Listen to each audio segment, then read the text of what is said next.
coup, face à tous ces constats assez sombres, en quelque sorte, vous écrivez que la priorité, c'est d'organiser les conditions du changement, de montrer qu'il n'y a pas de fatalité, que c'est possible, que c'est politique, et qu'il faut commencer par fabriquer du commun et créer du lien entre les résistances. Donc j'aimerais qu'on aille un petit peu plus en détail sur cette question de fabriquer du commun. Comment est-ce qu'on fabrique du commun aujourd'hui ? C'est-à-dire, est-ce que, par exemple, ce serait à l'image de ce que vous avez initié en juillet 2020, donc la marche Génération Climat, Génération Adama, On veut respirer à Beaumont-sur-Oise, qui a marqué un moment assez fort, justement, de lien entre le mouvement climat et les quartiers populaires. Oui. Alors déjà, quand même, je me permets de préciser que l'analyse que je fais dans mon livre n'est pas plus sombre ou angoissante que les rapports du GIEC, par exemple. Ah bien sûr, voilà, oui. C'est pas simplement dans le livre, effectivement, il y a toute la première partie qui est de l'ordre de l'analyse de pourquoi le projet tel que proposé aujourd'hui ne parle pas aux classes populaires. Mais de prendre conscience de la situation aujourd'hui, que beaucoup aussi ont tendance à mettre sous le tapis. Donc absolument, mais je pense qu'on est... Et surtout, alors, les personnes qui nous regardent savent à quel point la situation est catastrophique. Et c'est vrai que c'est assez sombre, en fait, quand on se penche sur ce qui pourrait arriver aux générations futures. Mais c'est demain après-demain, quoi. C'est vraiment nos enfants. Donc, effectivement, il y a cette première partie. Mais très vite, effectivement, et c'est pour ça que je disais que c'était un livre plutôt joyeux, en fait. Très vite, il y a des propositions. C'est-à-dire qu'il ne s'agit pas simplement de dénoncer, en fait, un projet qui ne serait pas égalitaire, porteur de liberté, émancipateur, etc. Il s'agit aussi d'être force de proposition. Et ça, c'est quelque chose aussi que je défends. C'est-à-dire, dans les quartiers populaires, nous sommes aussi capables de proposer, dans l'intérêt général, une écologie pour tout le monde. Et pas simplement une écologie pour les quartiers populaires ou pour les classes populaires.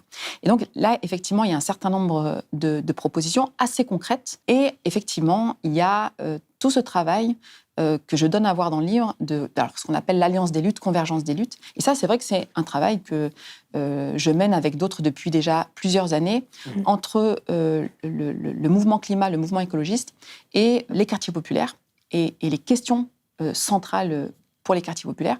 Il y a eu cette mise en lien notamment entre la question climat et la question de la lutte contre les violences policières. On a eu une marche en 2020 qui a eu beaucoup de succès. Si on veut construire une société juste, équitable, résiliente, on ne peut pas le faire si on ne dénonce pas aujourd'hui ce système violent qui opprime les personnes qui vivent dans les quartiers populaires. On doit s'allier aujourd'hui avec les mouvements contre les violences policières pour construire la société de demain.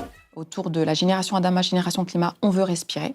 Et c'était l'idée qu'on a choisi en fait, stratégiquement le Front de mer, Alternatiba et le Comité Adama sur qu'est-ce qui peut faire lien, en fait, comment on fabrique du commun entre nous, puisque nous sommes conscients de notre égale dignité humaine. Et on a trouvé cette idée de respiration. Alors, ce n'est pas du tout quelque chose de superficiel, évidemment que c'est quelque chose de réel. Dans les quartiers populaires, nous ne voulons pas que nos enfants meurent sous le poids de gendarmes ou de policiers. C'est toute la question du plaquage ventral, de la clé d'étranglement, qui sont des questions qui sont plutôt traditionnelles dans les quartiers populaires. On veut respirer. Et donc, c'est la lutte contre les violences policières. Mais c'est aussi la question de la pollution atmosphérique. On ne veut pas que nos enfants respirent un air qui va les tuer, qui va empêcher leur développement respiratoire, qui va être cause de dépression, etc. Et donc, c'est une seule question. On veut respirer. Et donc, c'est quelque chose qui a été concret, une marche. Et dans la continuité, on s'est dit, voilà, il y a ce projet-là, donc qu'on peut appeler écologie populaire, qui est comme ça sur le papier, qui est une belle idée en fait. Maintenant, c'est pas si simple en fait de travailler ensemble, de créer ce commun. Étant donné les murs qu'il peut y avoir entre nous, les rapports de domination aussi qu'il peut y avoir entre nous, il faut y travailler concrètement sur le terrain. Effectivement, on a fondé ce lieu, donc Verdragon, Maison d'écologie populaire, donc Alternatiba et Front de mer, vraiment pour expérimenter en fait cette écologie populaire et cette mise en lien, cette alliance des luttes. Et qu'est-ce qu'on y fait à Verdragon ? Plein de trucs. Il y a une école, Verdragon. On cuisine. Le mardi, il y a la MAP et des conférences. Et ça a été vraiment un grand succès.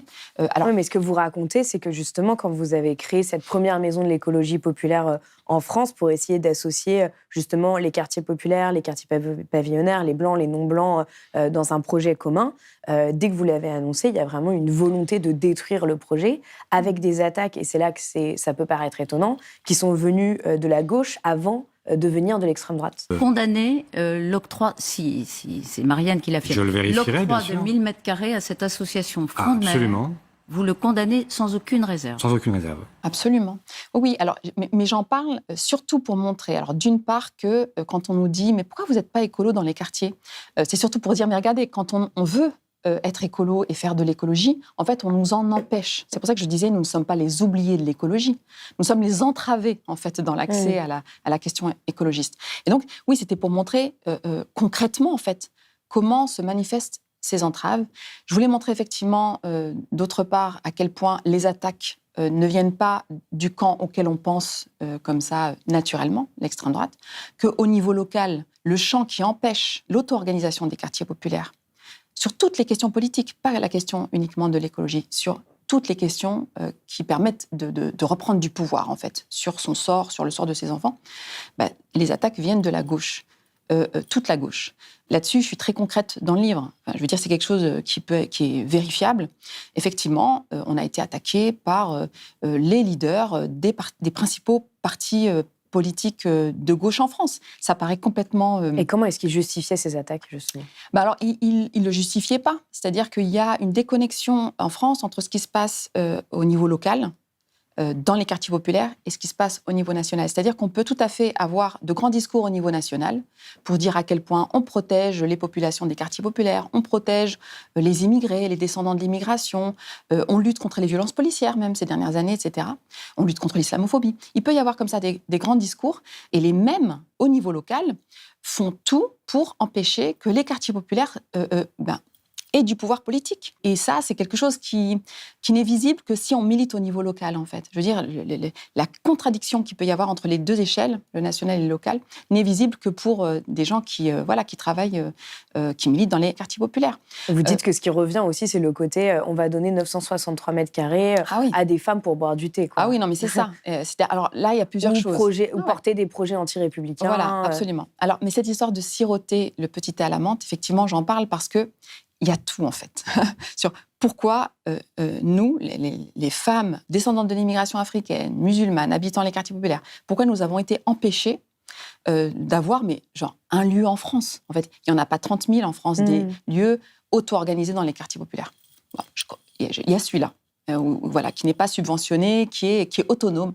Et pourtant, il y a eu les grandes chaînes de télévision, CNews, LCI, et en fait, qui étaient sur nos côtes. Il y a eu des médias d'extrême droite qui étaient sur nos côtes. On est en réalité face à l'infiltration de l'islam politique, de l'islam politique qui utilise aussi l'indigénisme, le racialisme pour détruire la République. Cette association qui est le faux-nez de formation politique qui instrumentalise l'écologie aujourd'hui, parce que derrière, c'est une organisation purement politique et qui instrumentalise d'une part l'écologie, mais aussi les enfants. C'est ça qui est scandaleux. Je veux dire, on se dit, mais pourquoi en fait juste un petit lieu, juste effectivement 963 mètres carrés. Et ce que je montre, c'est que c'est 963 mètres carrés de trop, parce que les populations qui vivent dans les quartiers populaires sont censées être utiles.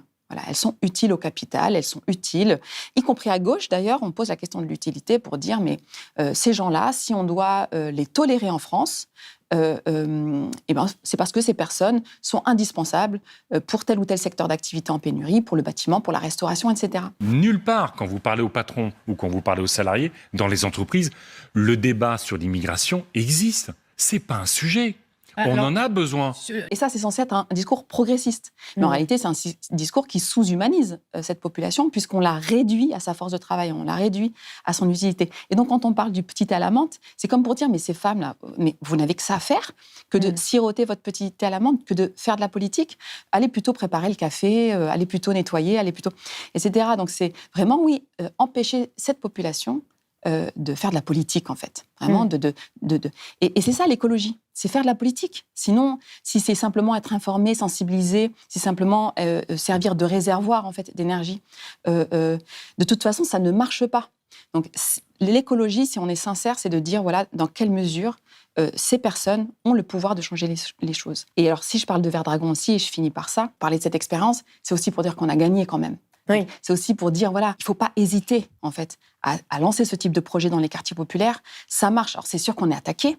Et si on est attaqué, en réalité, c'est parce que, justement, il y a quelque chose là qui est important, en fait. Et que peut-être c'est par ça que ça passe. Cette révolution que j'appelle de mes voeux et qu'on est nombreux. Oui, ce serait l'idée qu'il y ait plein de maisons comme ça, un peu partout en France. C'est-à-dire que j'en aurais, je crois, même pas parlé si ça avait échoué. Parce que, voilà, moi, on l'a dit tout à l'heure, il y a suffisamment d'angoisse comme ça, l'ambiance est suffisamment anxiogène pour que j'en rajoute pas une couche. Non, si j'en parle autant, c'est surtout pour dire que malgré les entraves, malgré les attaques, on réussit. Donc c'est bien que c'est là qu'il faut travailler, en fait, à cette mise en commun, effectivement, entre quartier populaire, quartier pavillonnaire, parce que c'est ça, Verdragon. C'est la mise en commun entre les classes moyennes supérieures, les classes populaires, les populations blanches, les populations non blanches. Et c'est comment... Et vous organisez aussi des moments de vie commune, des débats, des fresques du climat, des sorties ensemble à la mer. Absolument. Il y a tout un projet là autour de One Piece, le manga dont je parle dans le livre, où on se retrouve vraiment tous et toutes autour de la table. Je crois que c'est l'un des rares lieux en France où ces populations se retrouvent autour de la table. C'est pas facile. La preuve, c'est qu'on est attaqué.